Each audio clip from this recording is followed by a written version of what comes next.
Cliff Richard didn't disappear the way people expect legends to disappear. There was no big farewell, no final tour framed as a victory lap, no scandal he engineered for attention. Instead, it felt like the spotlight simply slipped off him, and when fans turned around, he was already gone, quietly, carefully, almost as if he were trying not to make a sound.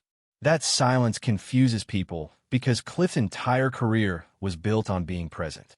He wasn't a fleeting pop moment. He was a constant. Born Harry Roger Webb on October 14, 1940, in British India, he entered life during global chaos, then watched his family uprooted as the British Empire unraveled.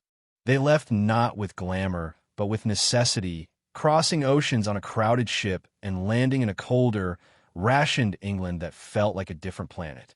For a boy who had known sunshine and servants, the gray skies and tight rooms were a shock, but they also planted something fierce. The need to prove he belonged, the need to become bigger than the life that had been taken from him. That drive is where Harry Webb ended and Cliff Richard began. The name was a shield and a declaration. Cliff, strong and immovable, and Richard, a nod to the American rock rebellion that Britain hadn't fully claimed yet. When Move It hit in 1958, it didn't just chart. It cracked the surface of British music and proved teenagers didn't have to borrow their heroes from across the Atlantic. The mania that followed was violent in its intensity. Screaming crowds, fainting girls, angry boys, headlines feeding the frenzy. Cliff became Britain's first homegrown rock phenomenon, and he learned early that fame isn't simply applause. It's pressure, expectation, and an identity the public believes it owns. Yet he didn't fade when the Beatles arrived, even though many assumed he would. He adapted, kept scoring hits, kept acting, kept proving he wasn't only a teen idol. But the more he succeeded, the more he hardened his boundaries. Cliff's life began to look unusually controlled. No marriage, no children, no public chaos. People mistook that for ease.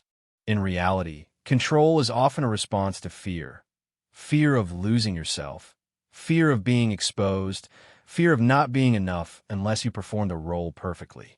Then, in 1966, Cliff made a decision that reshaped his entire inner life. He publicly embraced Christianity at a Billy Graham event, a move that collided with the culture of the swinging 60s. Rock stars weren't supposed to talk about God. They were supposed to rebel. Cliff did something rarer. He tried to be honest. That honesty didn't end his career, but it changed the way he lived inside it.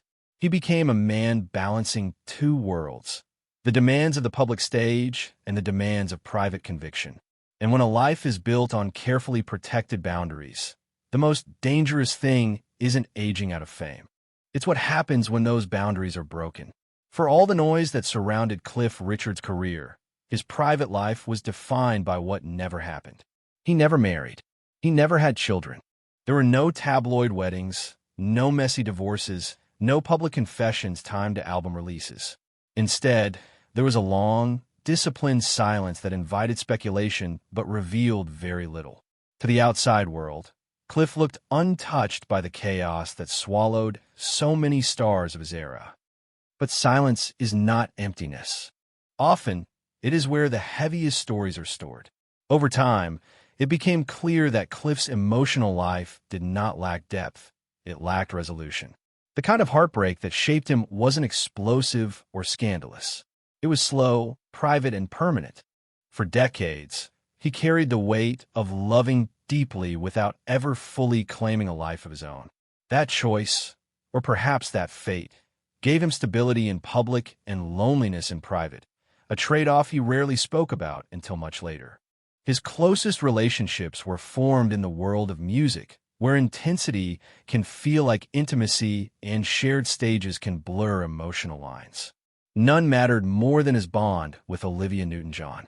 When they first worked together, the chemistry was obvious, but what followed wasn't a short-lived flirtation. It was a friendship that lasted more than 50 years, surviving careers, continents, and other relationships. In his later autobiography, Cliff finally admitted what many had only guessed, that he fell in love with Olivia at a time when she was already emotionally unavailable. She was engaged to someone else, then moved on, while Cliff stayed exactly where he was, supportive, present, and quietly heartbroken.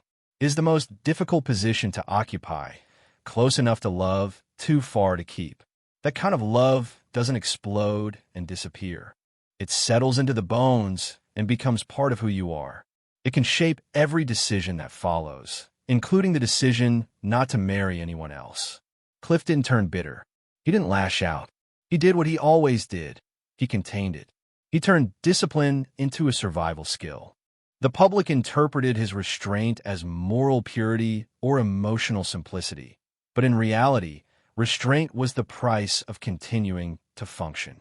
His image as the dependable, clean-cut national figure became both protection and prison. Fans trusted him. Broadcasters trusted him.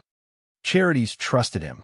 That trust depended on Cliff remaining predictable, calm, and uncontroversial. So he learned to swallow pain before it showed on his face. Even his artistic shifts reflected this inner negotiation. When trends changed, Cliff adapted without chasing youth or manufacturing rebellion. He matured publicly while keeping his inner conflict sealed off. By the late 1990s, when he released The Millennium Prayer and watched it reach #1 without heavy radio support, it felt like a quiet victory not just over the music industry, but over time itself. He had proven he could survive without bending himself into something unrecognizable. Yet survival came with a cost. The longer Cliff maintained control, the more fragile that control became, if ever tested. A life built on privacy depends entirely on that privacy being respected. When people are used to seeing chaos in your life, they forgive mistakes easily. When they're used to seeing calm, any hint of darkness feels like betrayal. Cliff's greatest vulnerability was not scandal. It was expectation. The world believed it knew him, even though he had shown only what was safe to show. That made him uniquely exposed to one catastrophic moment, one event where the public would be invited to question everything at once. And when that moment finally came, it didn't arrive through music or love or age.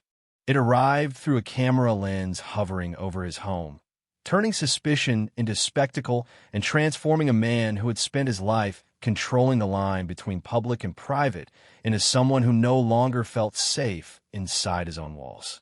The moment that truly shattered Cliff Richard's sense of safety did not come from the music industry, changing tastes, or even personal loss. It came in August 2014, when he turned on the television in his home in Portugal and saw something that felt unreal. Helicopters were circling above his house in Berkshire. Police officers were moving through his private space. Cameras were everywhere. For a split second, his mind went to the most basic fear imaginable: burglars. Then reality hit harder. This wasn't a break-in. It was a police search of his home, broadcast live to the world. Cliff was 77 years old. He had never been arrested, never charged with a crime, never lived a life that prepared him for public humiliation on a global scale. And yet, in that moment, decades of careful self-control collapsed. The BBC had been tipped off in advance and coordinated with police to capture what they internally saw as dramatic television. The images were sensational: aerial shots, flashing lights, reporters speaking in grave tones. To viewers, it looked like guilt.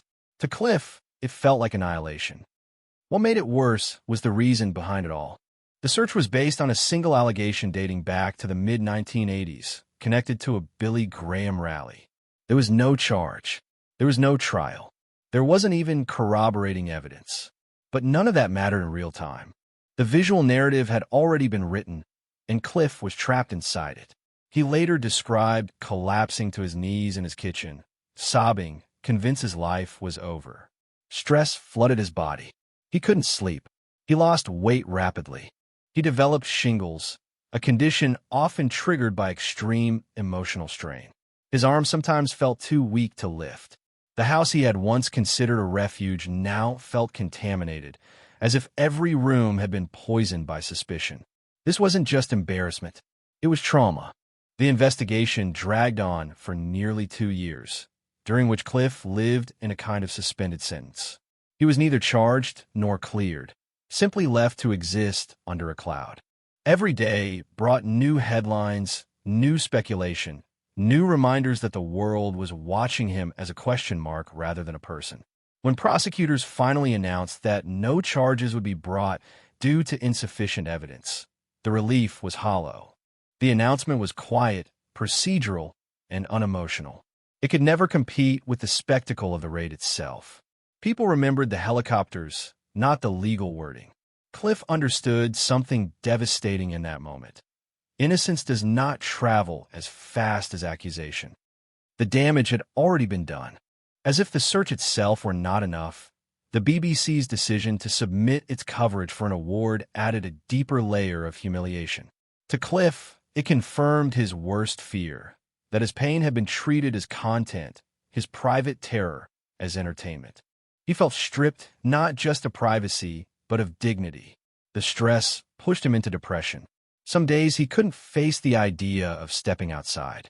Promoting music, giving interviews, even greeting strangers became unbearable because every interaction carried the same unspoken question. What if they believe it? His identity, built over a lifetime, had been reduced to a rumor he could not erase. Then came an almost surreal twist. Shortly after the raid aired, a man attempted to blackmail Cliff, threatening to spread further lies unless he was paid. That man was arrested, yet even this did not immediately end the original investigation. To Cliff, it felt like reality had lost all logic. A person trying to extort him was acknowledged as a criminal, but the unproven allegation against him continued to hang in the air. Eventually, South Yorkshire police admitted wrongdoing in tipping off the BBC and paid substantial damages. Later, Cliff won a landmark legal case against the broadcaster, with the court ruling that his privacy had been seriously violated. The judgment changed how British media could report on police investigations going forward. It was a victory in law, but emotionally, it came too late to restore what had been taken. Cliff said that the worst part wasn't money or reputation. It was the fear that his name would always carry a shadow, no matter what the court said. People would always wonder. For someone whose life had been defined by trust and moral steadiness, that possibility was unbearable. The spotlight, once a place of affirmation, had become a weapon, and so Cliff did what he had never done before. He stepped back, not in anger, not in defeat, but in self-defense. The man who had survived changing eras, musical revolutions, and personal heartbreak discovered that he could not survive being turned into a spectacle. This was not the end of his voice, but it was the end of his willingness to stand fully exposed. From that point on, retreat was not a career move. It was survival.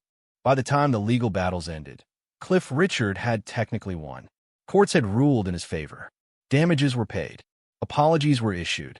The media landscape itself shifted as a result of his case, forcing broadcasters to reconsider how far they could go when reporting on police investigations involving uncharged individuals. On paper, it looked like justice. But justice on paper does not restore a person's nervous system. It does not rewind the moment when a man turns on his television and watches his own home being dismantled in front of millions. For Cliff, the aftermath was not about reclaiming fame. It was about learning how to live again in a body that no longer trusted the world outside its doors. He spoke openly about how fear lingered long after the headlines faded. Even simple acts, walking outside, greeting strangers, sitting through an interview, became exercises in emotional endurance. Every glance felt loaded. Every smile carried uncertainty.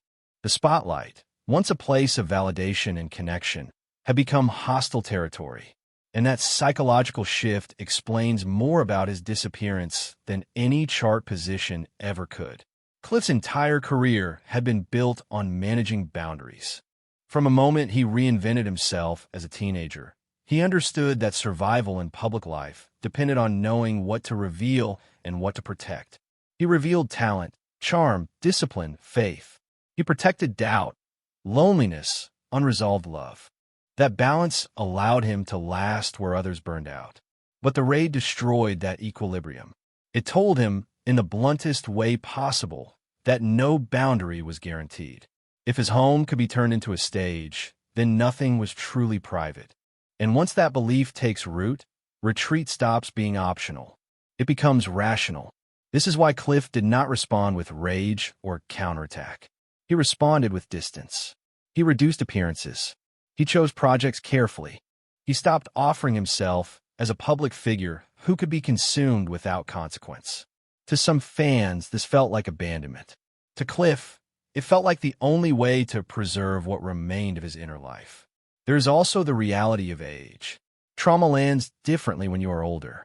Younger stars often rebuild through reinvention, controversy, or sheer momentum. Cliff was in his late 70s. His body was already carrying the accumulated weight of decades on the road, decades of performance, decades of emotional containment. The stress of public suspicion did not motivate him to fight for relevance. It pushed him toward conservation. He began to think less about legacy in terms of numbers and more in terms of peace. What is striking is that even in withdrawal, Cliff did not become bitter. He spoke about the experience not as a vendetta, but as a warning. He advocated for greater privacy protections, not only for celebrities, but for anyone investigated and never charged. His argument was simple and devastating. Once your name is publicly associated with suspicion, no verdict can fully erase the stain. He wasn't asking for immunity from scrutiny. He was asking for humanity. That distinction matters. Cliff understood the need to take allegations seriously. What he could not accept was being treated as entertainment before truth had any chance to surface. The deeper tragedy is that the qualities that once made him beloved, his restraint, his decency, his refusal to play the scandal game, left him defenseless in a media environment that thrives on spectacle. He had never trained himself to fight rumors because his career never required it. When the rumors came anyway, he had no appetite to perform outrage. Silence became his shield, even if it was misread as withdrawal. In this sense, Cliff Richard did not vanish because he lost relevance. He vanished because relevance began to demand a kind of exposure he could no longer survive. The public often frames disappearance as weakness, as if stepping away means surrender. But there is another way to see it. For Cliff, stepping back was an assertion of agency in a moment designed to strip him of it. He could not control what had been broadcast. He could not control what people believed. But he could control how much access the world had to him afterward. And so he chose less. Less noise. Less explanation. Less performance of normality. In doing so, he preserved something far more fragile than fame. The ability to wake up without fear. The man who once filled stadiums discovered that the quiet of withdrawal was not emptiness. It was recovery. What followed Cliff Richard's withdrawal from the spotlight was not a dramatic disappearance, but a long recalibration of what it meant to exist after trust had been broken. Fame, once the structure around which his life was organized, stopped being a source of identity and became something he had to manage carefully, almost defensively. Cliff had spent decades mastering visibility, knowing how to appear, when to appear, and what version of himself to present. After 2014, that mastery no longer worked. Visibility itself had become the threat. The world no longer felt like an audience. It felt like a jury that never formally adjourned. Even after courts ruled in his favor and confirmed that his privacy had been violated, Cliff understood something painful but realistic. Legal truth does not overwrite emotional memory. People remember images more than judgments. A helicopter over a house lingers longer in the mind than a line buried in a legal ruling. And so, the safest path forward was not to argue with perception, but to starve it of oxygen. Cliff began choosing absence over explanation. He stopped trying to correct the narrative because he recognized that correction requires attention, and attention was precisely what had injured him. This choice was misinterpreted by some as fragility or retreat into irrelevance. In reality, it was a calculated act of self-preservation. Cliff had reached a stage in life where survival was no longer about proving endurance, but about maintaining equilibrium. He had nothing left to prove musically. His catalog was secure. His influence was undeniable. The question was no longer, how do I stay visible, but how do I stay intact? The answer, for him, was restraint. He limited interviews. He avoided environments where speculation thrived. He protected his remaining private spaces with a seriousness born from experience. The irony is that Cliff's withdrawal made his story louder, not quieter. People began to ask why a man with so much history, so much success, and so much public affection would choose to step away. And the answer unsettled them because it forced a reckoning with how easily admiration can turn invasive. Cliff's case exposed an uncomfortable truth about modern celebrity culture. The public often believes it has a moral right to access, even when access causes harm. When that belief is reinforced by media institutions, the individual at the center becomes collateral damage. Cliff did not collapse under scandal.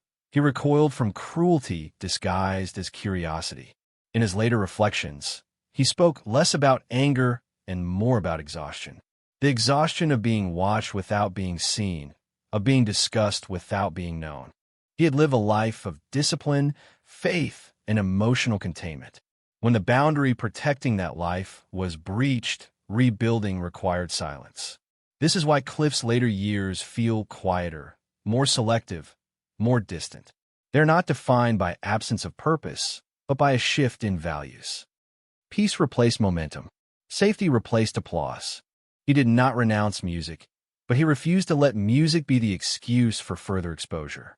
The world often romanticizes resilience as perpetual visibility, standing tall in the face of adversity, returning stronger, louder, and more defiant. Cliff chose a different version of resilience. He chose to step back and heal in private, even if that meant being misunderstood. In doing so, he revealed something profound. Survival does not always look heroic. Sometimes it looks like withdrawal.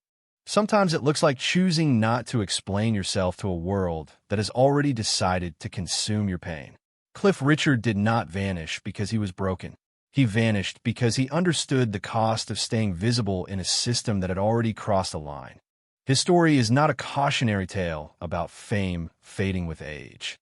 It is a warning about what happens when humanity is sacrificed for spectacle.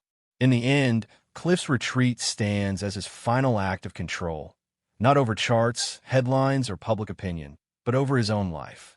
And in that sense, it may be the most honest decision he ever made. In the years that followed his retreat, Cliff Richard's life settled into a quieter rhythm, one that stood in sharp contrast to the decades he had spent moving to the tempo of public expectation. This final phase of his story is not about reinvention or comeback. It is about reckoning, about what remains when applause fades and reputation has been tested in ways success never prepares you for. Cliff did not disappear entirely. He still recorded music, still appeared occasionally, still acknowledged the audience that had stayed with him for generations. But the emotional contract had changed. He was no longer willing to trade access for affection. The spotlight was no longer something to stand beneath. It was something to step around carefully. That shift explains why his later presence feels restrained, almost guarded. Cliff had learned, painfully, that exposure does not equal understanding.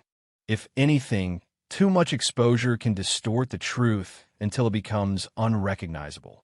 For a man whose identity had been shaped by discipline and faith, that distortion was intolerable. He had always believed in order, in moral clarity, in the idea that if you lived carefully enough, the world would meet you with fairness. What happened in his late 70s shattered that belief. Not in God, not in music, but in systems, media systems, public systems, and the fragile agreement between fame and dignity. After the court cases, Cliff spoke about survival rather than victory. He never framed himself as triumphant. He framed himself as someone who had endured something dehumanizing and learned from it. He became increasingly vocal about the need to protect individuals from being publicly named and shamed before any wrongdoing is proven. This was not bitterness. It was empathy born from experience. Cliff understood that what happened to him could happen to anyone, famous or not, and that the damage would look the same: sleepless nights, fear, isolation, and the slow erosion of self-trust. In this sense, his withdrawal carries a moral weight. It forces a question that is uncomfortable to ask. What does the public actually deserve from a person's life? Is talent a contract that obligates someone to endless visibility? Or does it end with the work itself? Cliff's answer, implicit but firm, was that humanity comes first. Music is a gift, not a lease on a person's private existence. By stepping back, he reclaimed something that fame had quietly taken over the years: the right to exist without being interpreted, the right to walk into a room without wondering what version of a story people carried in their minds, the right to age without performing resilience for strangers. His story also reframes what legacy means. Legacy is often measured in numbers: records sold, charts topped, decades conquered. Cliff achieved all of that, but his final legacy may be less tangible and more consequential. He became a symbol of what happens when media power goes unchecked, and of how dignity can be defended even after it has been violated.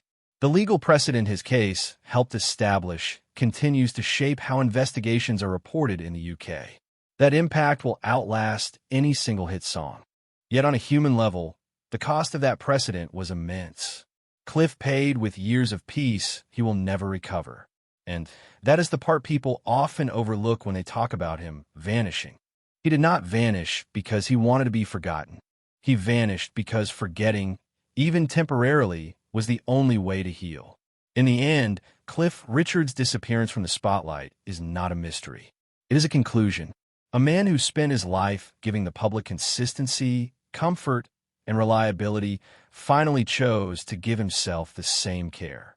He stepped away not in shame, not in defeat, but in quiet self-respect. And that choice, though less visible than a comeback tour, may be the most powerful statement of his entire life.